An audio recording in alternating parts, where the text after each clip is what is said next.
Okay, so I think in part 5 we stopped somewhere here, so we're gonna continue from this example 2. Okay, so example 2, what is it saying? Okay, it's saying about that matrix B is row equivalent to A, but why? Okay, so matrix B is row equivalent to A. The reason is because if you see there's no changes in the first row, there's no changes in the third row. But you see the second row is changed because you have in matrix A you have 2, 1, 3, 2. Matrix B you have 4, negative 3, 7, 8. Okay, so but then you see there's a relation. There's a relation between matrix A and matrix B. Especially in the second row here, such that R2 is equals to 2R3 plus R2. Okay, so this operation here is allowed. Why? Because of this. You see, there are three main operations that are allowed in a matrix operation. You can interchange row, you can multiply row, for example, to R1. You can also add D times row R of A to row S of A. For example, to R1 plus R2. So this is a valid transformation. All right. So since there is a relation between matrix A and matrix B in such a way that you did perform an allowed operation here, so we can say that B is row equivalent to A. All right. Okay. Theorem 1. If A and B are two M times N matrices, then they are row equivalent matrices if and only if row spaces of A and B are equal. Alright, okay, so let's see how do we use this theorem 1. Okay, so let's say now you have this example 3. Right, so in this example 3 here, you are given S. Alright, so if I want to draw this, this is again going to be a vector space V. In our case, V is, what is it, R5. Okay, you have R5. Okay, inside R5, you have this set S. S is given by, so inside S here you have V1, V2, V3, V4. Okay, why are we dealing with R5? Because every vector here have 5 coordinates. Alright, so let S be this set here where V1, V2, V3, V4 is given like this. Okay, and V be subspace of R5. Okay, so this is the V that is a subspace of R5 given by V equals to span of S. Find a basis for V. Alright, so we want to find a basis for V, provided that V is a subspace of R5. Alright, so do you still remember subspace? There are three properties for you to check if it's a subspace or not. First, you have to check closure under addition, closure under scalar multiplication, and also the inclusion of zero vector. Alright, and again, why is this R5? Because there are 5 coordinates in each of V1, V2, V3, V4. Okay, 1, 2, 3, 4, 5, which is why we are dealing with R5. Alright, so let's see how to solve this one here. Note that V is the row space of the matrix A, whose rows are given by the vectors. So this one here is the vector V1, V2, V3, and also V4. Okay, so you combine all these V1, V2, V3, V4 and form this matrix A. Alright, so the next step here from here is you have to use elementary row operations to transform this matrix here into a row echelon form. Okay, so these are the steps here. You can refer to this. And finally, you get this one here. Alright, so you cannot exactly get a row echelon form. Why? Because this is not a square matrix. Okay, 1, 2, 3, 4, 5. 5 columns. This is actually a 4 by 5 matrix. 4 rows with 5 columns. So this is row and this is the column. Alright, so let's say we pretend to draw a line here, the diagonal line here.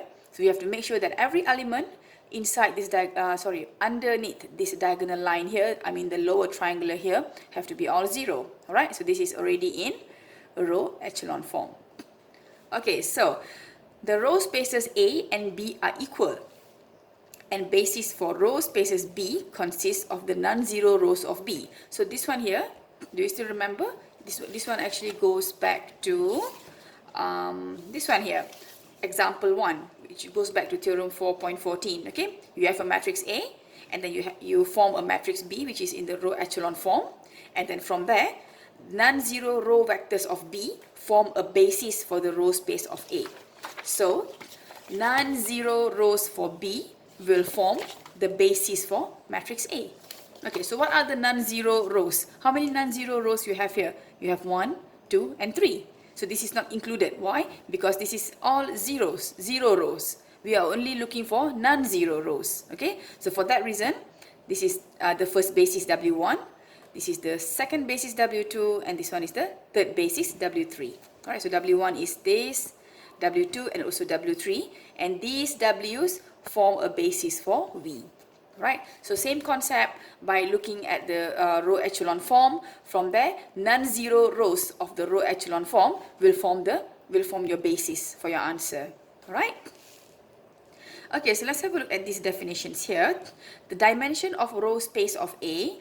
So dimension of row space of A is called the row rank of A. This is the row rank of A. And the dimension of the column space of A. So dimension of column space of A is known as the column rank of A. Alright, so this is the definition, alright? And theorem 3 says that the row rank and the column rank, this one here, the row rank and the column rank here of the matrix A are equal. Alright, so interesting. This theorem says that these two properties here are equal. Alright, so since row rank A is equals to the column rank A, this one here, now merely refer to the rank of matrix A, so we can write as rank A. Okay, so it's saying that since row rank of A is equals to the column rank of A, we can just generalize this and just call it rank of A. Alright, this is the summary of definition 4, theorem 3, and also definition 5. Okay, so remark. Okay, so this is what you have learned before this. All right. So a matrix is said to be in row echelon form. So you are aware of this. Okay, we did discuss this before in our lecture. Row echelon form or reduced row echelon form if the following requirements are met. So first, we have to make sure that the 0 rows are at the bottom of the matrix. Okay, and the second one says that if one non-zero row comes after another non-zero row, then its first non-zero entry, called the leading term, is on the right side of the leading term of the other row. Okay, for example, this one here, in other words, it's saying that, so if you have a non-zero row, let's say you have for example, you have 0, 1, 2, 3, okay, for example, and then you also have 0, 0, 1, 2, okay, and so on. Okay, so one non-zero row comes after another non-zero row, then, so this is one non-zero row coming after, this is one non-zero row coming after another non-zero row, then its first non-zero entry, the first non-zero entry called the leading term, is on the right side of the leading term of the another row. Okay, so for example, like this one comes first, this one comes after. So we have to make sure that the leading term of this is on the right of this one here. Okay, in other words, if you draw the diagonal line, the leading term is going to be the third row here, the leading term is going to be somewhere here. Alright, because the previous term have to be on the left. So the next row term is leading term is going to be on the right. So this is on the right. So it has to go in this pattern here. Alright, so this all this, we have discussed before when we were doing our matrices lecture. Okay, alright, so we have these examples here. Example 4, and I think I have sketched answers for this example here. Where is it? Okay, so the first one, this one here. Which of the following matrices are in row echelon form or reduced row echelon form? Let's have a look at the first one. Okay, so is this in a row echelon form? No, it isn't. Why? I think the problem here lies that because you have a 1 here, that's good, and then the next row, the leading term is on the right, which is good. But the problem lies here because now the leading term is back on the left. Okay, so this is the problem. This is good, this is good. Okay, so in fact, if you try to do the row echelon form, this matrix here is going to be like this. It's going to be transformed like this. So if you see, this is good. This one is good because this is on the right, and before it is all 0. And this is good as well because this one, the leading term, is on the right. Is on the right of this leading term. So this is good as well. And before this one, you have a 0. Okay? Alright, so let's have a look at the second one. Is this in a row echelon form? No. This goes back to the first property. It says that all the 0 elements here, the 0 row here, should be at the bottom. So in fact, this one here should be written like this, where 0 is at the bottom. You have to interchange the row. Okay? And then, so this is done. And the next one, this one here. So this is the matrix. And this is also not in the row echelon form. Why? Because this is good. Okay? This one here is also good. This one here is also, this one here is a problem. Why? Because it is not on the right. This one is supposed to be here. It is supposed to be on the right. Remember? Like this. So this element here is supposed to be a 0. So now if you change into a row echelon form, this is the correct one. Okay? This is 1. And then the next row, the leading term is on the right. The next row, the leading term is on the right. Alright?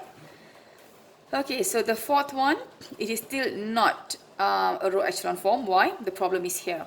Remember, the leading term has to be 1, but this one is a negative 1. Alright, contains a leading 1. How about this one?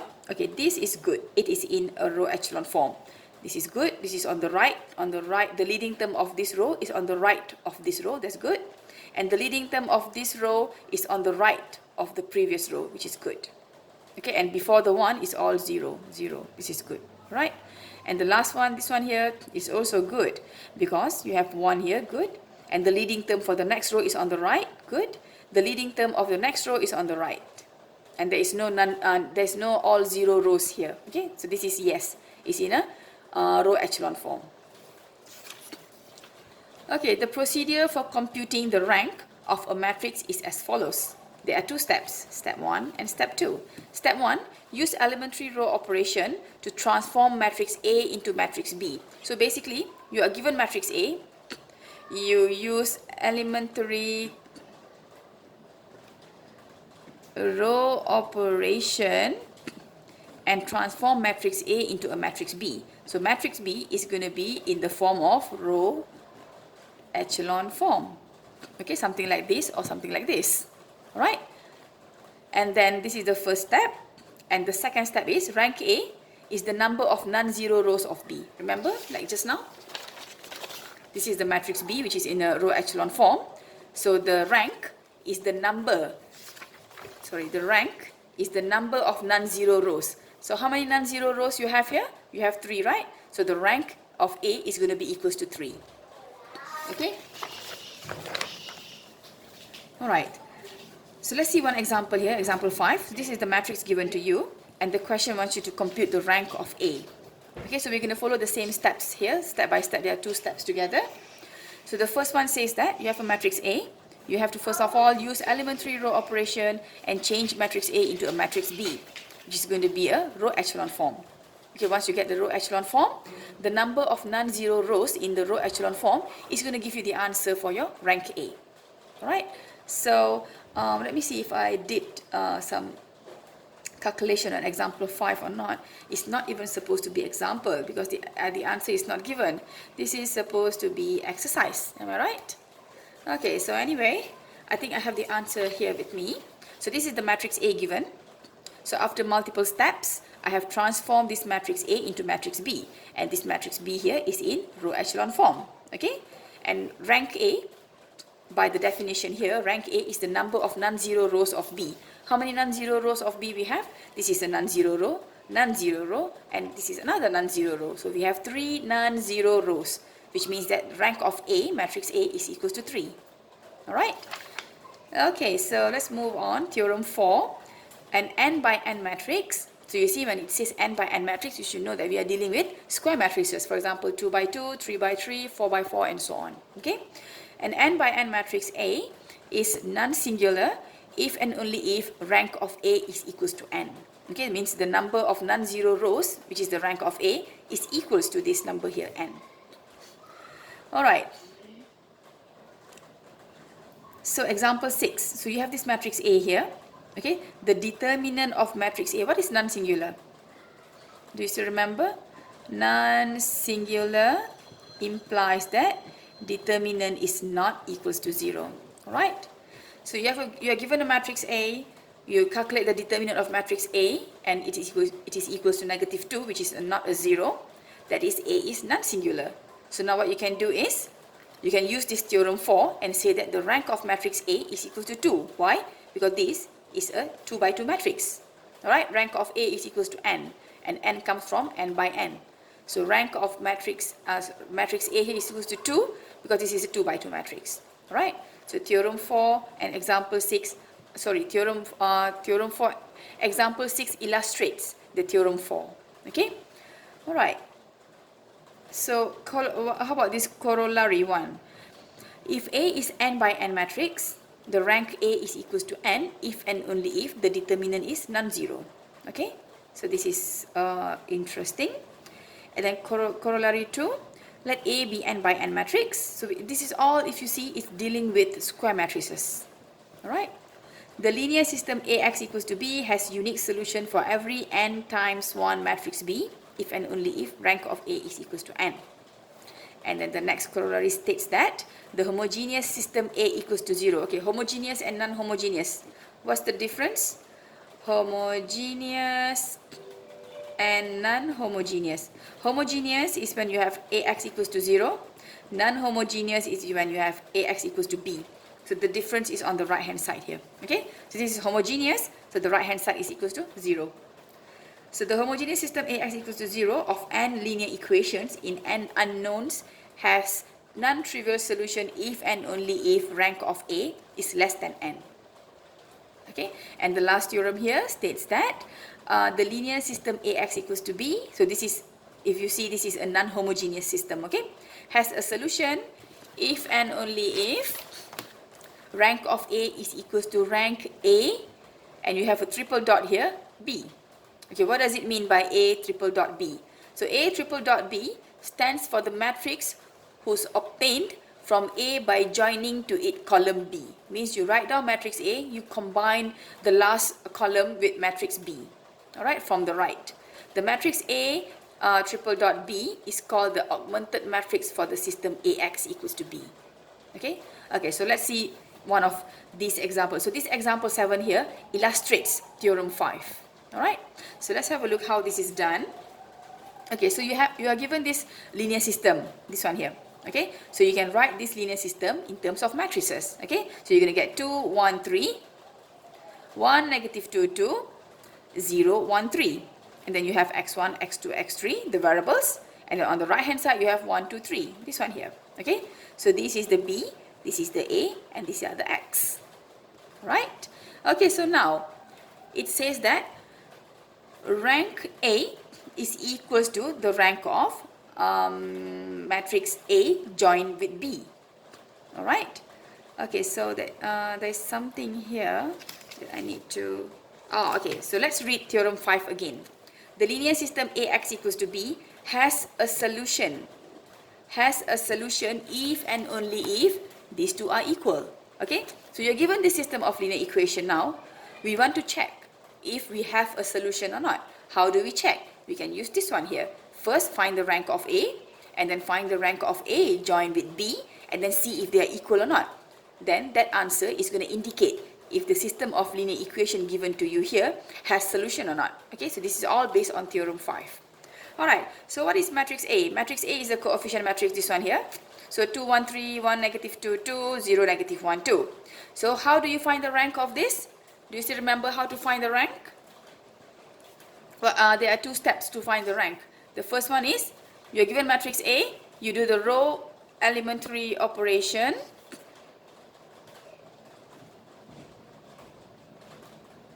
And from here, you will get matrix B. What is matrix B? Matrix B is in the form of row echelon. Echelon form. What's the second step? Second step says that rank of A is equals to the number of non-zero rows. Okay, so this one is already stated in, there you go, step 1 and step 2. Alright, okay, so you're given this matrix A here. How do you find the rank of this matrix? First, you find matrix B, which is the row echelon form. This is the one. This is your matrix B. And then from there, you calculate the number of non-zero rows. So how many non-zero rows you have? This is non-zero, non-zero, non-zero. So 3 non-zero rows. So this means that the rank of A is equals to 3. Alright? Now let's move on to the right hand side. The rank of matrix A joined with matrix B. So this is the matrix A. Now you join it with matrix B. This is matrix B, 1, 2, 3. So you just put it on the right here. Okay? So you can see this is a square matrix, but this is not a square matrix. But it doesn't matter. Okay? So the aim now is, how are you supposed to find the rank of this matrix here? It's easy. Just use the same 2 steps here. First, change this matrix into a row echelon form, which is given by this. You have 1, half, 3 over 2 half, 0, 1, negative 1 over 5, negative 3 over 5, 0, 0, 1, 4 over 3. Okay? So now, how many non-zero rows you have from here? This is a non-zero row, non-zero row, non-zero row. You have 3 non-zero rows, which means that the rank of A joined with B is equals to 3. So this and this, they are equal. So what does it imply? It implies that from theorem 5, this system of linear equation has a solution or has solutions? Has a solution. Okay. Has a solution. Okay. So this example 7 here illustrates theorem 5. Okay. So I hope you understand the connection between finding this and also implying if the system of linear equation has a solution or not. Okay. Let's have a look at one more example. Okay. So you are given this matrix here. Obviously, this matrix surely it came from some system of linear equation. Okay, so you have this matrix here. This is your matrix A. All right, and this is your matrix A. This is your x variables, and this is your matrix B. All right. So now this is your matrix A. You want to find the rank of matrix A. How do you find rank of matrix A? You first convert matrix A into row echelon form. So this is the row echelon form. Okay. So how many non-zero rows you have here? Non-zero row, non-zero row. There's a problem here. This is a 0 row. So we cannot include this one here. Okay, which means that we only have 2 non-zero rows. Okay, so the rank of A is equals to 2. Okay, so we are done with this